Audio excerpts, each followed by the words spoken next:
This is the first chapter of Archer and Bain's book 7, Price to Pay, which came out at the end of February. So hope you enjoy it. Detective Chief Inspector Lizzie Archer took out her phone, discreetly switched the camera to selfie mode, and checked that her hair and makeup were okay. Anyone watching would assume she was checking her emails or messages. She was much less self-conscious about the pale crescent-shaped scar on her cheek than she used to be. But the press and TV were waiting outside with cameras, and she really didn't need the cruel shit that social media trolls were only too willing to chuck about. She'd have been more than pleased if her boss, Superintendent Josh Stowe, had wanted to front up, but he brushed the suggestion aside. Your collar, your team's case, he'd said.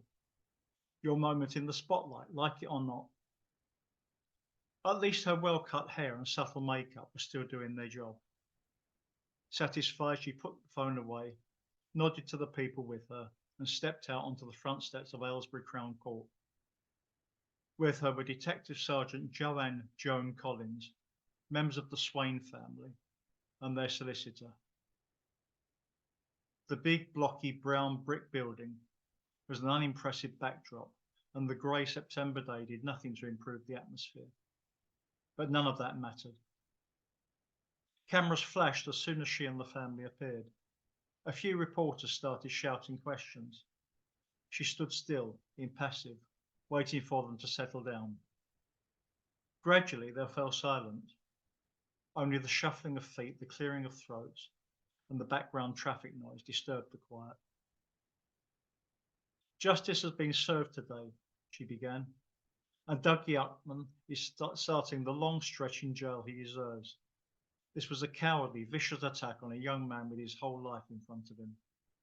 Mason Swain was 17 years old with dreams of university and a career in medicine when he was stabbed to death by Dougie Upman for objecting to Upman's demands for his smartphone. What do you think of the sentence? Called Claire King, chief reporter at the Aylesbury Echo. Nothing can bring Mason back, Lizzie said, and no sentence can make up for his family having to live their lives without him. They've asked that they be granted the privacy to try and rebuild their lives as best they can. Now Mason's father, Matthew, would like to say a few words. Matthew took a step forward and with hands and voice shaking began to read a prepared statement, speaking of the kind of boy Mason had been, what he had meant to the family, and the impact of their loss. The media listened in respectful silence. As he spoke, Lizzie scanned the faces in front of her. If she hadn't, she might not have spotted the figures that stood unnoticed a little way back from the main throng. Gaynor Upman, mother of the teenage killer, stood with arms folded, hatred etched on her face. Alongside her, mirroring her pose, was her middle son, Archie. It was a reminder that there were plenty more Upmans where Dougie came from. Several of the extended family had been in court today, and there had been uproar when the sentence was pronounced. Gaynor and her clan were neighbours from hell who had been terrorised in their local community ever since they'd moved in a couple of years ago, and had amassed a canon of petty crime and a couple of community protection orders between them, before one young thug had finally gone way too far. Lizzie knew that Dougie had probably never had a serious shot at a decent life, and that probably applied to the rest of the family too. But she also knew that most people in similar circumstances wouldn't do what Dougie had done, just to get their hands on somebody else's property.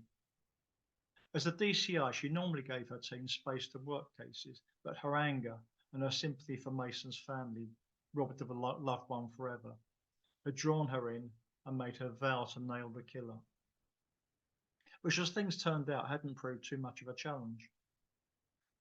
With the possible exception of Gaynor's husband Carl, the entire Upman family were as thick as bricks, witnessed by the murder weapon being chucked in a hedge with Mason's blood and the killer's fingerprints all over it. Dougie's bloody clothes had been stuffed in the family's own dustbin, which mercifully hadn't been emptied by the time the police came to call. Matthew finished his statement by thanking the police for obtaining justice for his son and for their support. He looked at Lizzie, who nodded. Thank you for your attention, she said. I won't be taking questions at this time. And that was when Gaynor Upman looked her straight in the eye. She pointed her index and middle finger at her own eyes, pointed them towards Lizzie, then slowly drew her index finger across her throat. It was as clear a threat as she could make, but Lizzie wasn't afraid of her. She'd had threats from bigger, harder and uglier quarters than the Upmans. She turned and shepherded the family back inside. They all thanked her, most of them hugged her. They all waited until the police had dissipated before they finally left the building. Although the court was no more than 5 minutes' walk from the police station where Lizzie and Joan were based, she brought them both in her car, straight from a routine meeting on the other side of town. They walked across the small car park to the corner where she was parked, and she had pressed the key fob to unlock her car before she saw the state of her bonnet. What the? Oh shit, said Joan. Something had been carved into the paintwork. One word. Bitch.